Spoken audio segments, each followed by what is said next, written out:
Hello and welcome to this 52nd episode of Questioning Woke Psychotherapy. I believe that if we're to successfully challenge critical social justice and its agenda, we need to know all we can about it and be prepared with better arguments.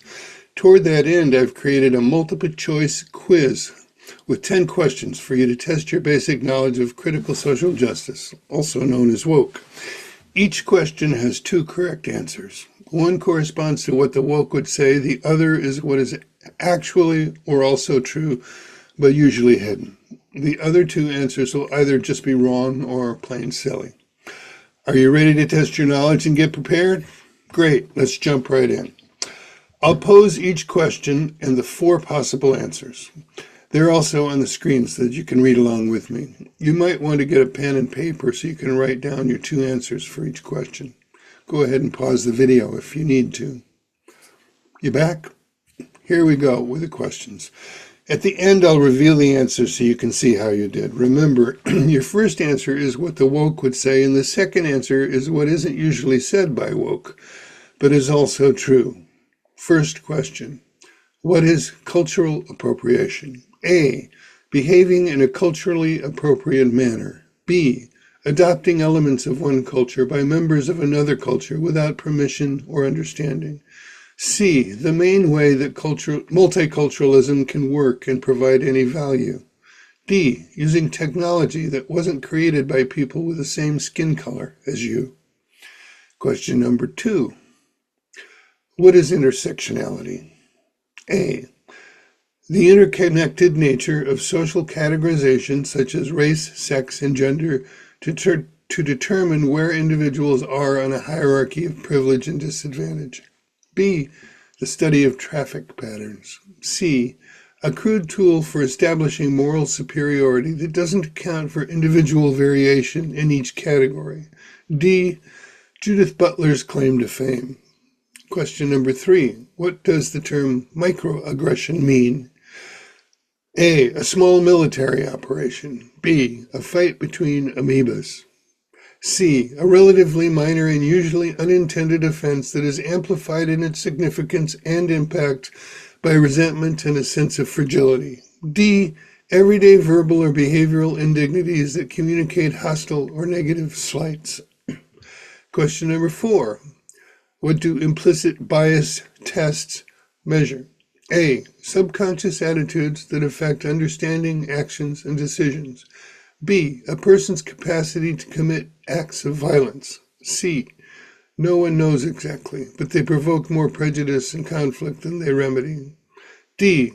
How much evil lurks in an individual's soul? Question number 5. What is meant by decolonization? A. The process of removing colonial influence and restoring indigenous practices and perspectives. B. The integration of different cultures into a single society. C. A surgery performed to remove colon cancer. D. A relentless attack on all history, norms, and traditions of Western culture, even within its own borders. Question number 6. What is critical pedagogy? A. An educational approach built around standardized testing. B. A method for raising students' critical consciousness so that they can recognize, challenge, and change oppressive societal structures. C.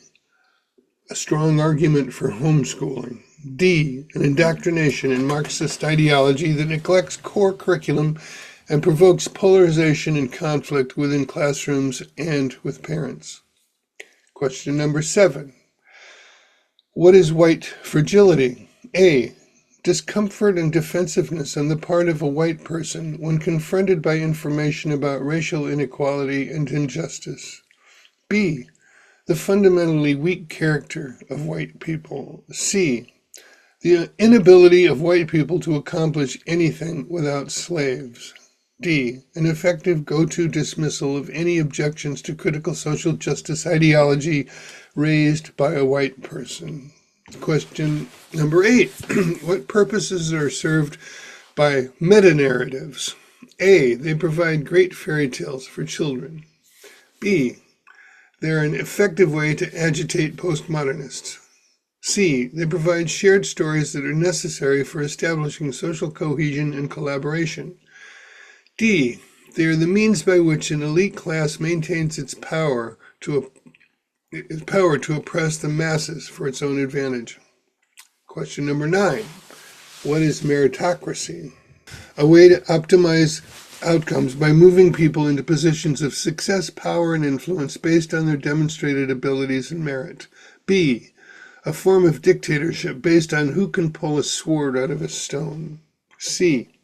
A myth used by the powerful to maintain systemic inequalities by ignoring that not everyone has equal access to opportunities. D. Any system that provides rewards to sneaky, unethical people. Question number 10. What is exploratory therapy for people experiencing gender dysphoria? A. A way for transphobic therapists to practice conversion therapy by calling it something else.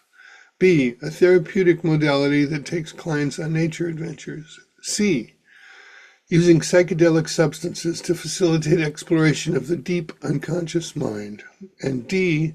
The therapeutic practice of exploring all of the many factors that may contribute to a person's gender dysphoria before they decide to make potentially damaging and irreversible changes to their body.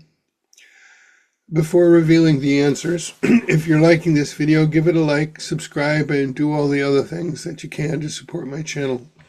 Whatever you do, I'll greatly appreciate it. Thanks. Okay. Did you write down your answers? Here then are the correct ones. I'll put the questions back up with the two correct answers highlighted. Remember, one is what critical justice would say, and the other is the hidden truth, or what is also true. Question number 1, what is cultural appropriation? Correct answers are B and C. Another hidden truth might be the way cultures have always evolved. If you want to stretch your thinking, you might imagine a variety of other answers that would be also correct for each question. Number 2, what is intersectionality? A and C are the correct answers. Another true answer might be a system for measuring privilege and disadvantage that neglects many other factors like attractiveness, intelligence, personality, etc. Number 3, what does the term microaggression mean? The correct answers are D and C. Another answer might be, in the words of Bill Maher, something that deserves a micro reaction. Number 4, what do implicit bias tests measure? A and C are correct. Another correct answer would be a test that has been debunked multiple times but is still in use. Number 5, what is meant by decolonization? Correct answers are A and D. If you want to learn more about this, I highly recommend the book titled Against Decolonization by Doug Stokes. He does a great job of describing what it is and why it's a problem. It sounds good on the surface, but like many woke things, it's problematic. Number 6, what is critical pedagogy? Correct answers are B and D. If you haven't heard of this and want to know more, I recommend James Lindsay's book, The Marxification of Education, Paulo Freire's Critical Marxism and the Theft of Education. Number 7, what is white fragility? A and D are the correct answers. Might it also be a racist accusation thought up by someone, Robin DiAngelo, with internalized racism? Number 8, what purposes are served by meta-narratives? Answers are D and C. But extra points if you notice that A and B can also be true. Fairy tales are great meta-narratives, and postmodernists will clench their teeth and fists if you suggest any story that has universal human significance. Number 9, what is meritocracy? C and A are the correct answers. We could also say that without meritocracy, many crucial things like medicine, engineering, aviation, etc. would be compromised, resulting in countless deaths. Number 10, the last one, what is exploratory therapy for people experiencing gender dysphoria? A and D are the correct answers. Another correct answer might be that exploratory therapy is the ethical approach to treating gender dysphoria, as it's not drunk on the moral high of thinking gender-affirming care is the most compassionate approach. Well, there you have it. How'd you do?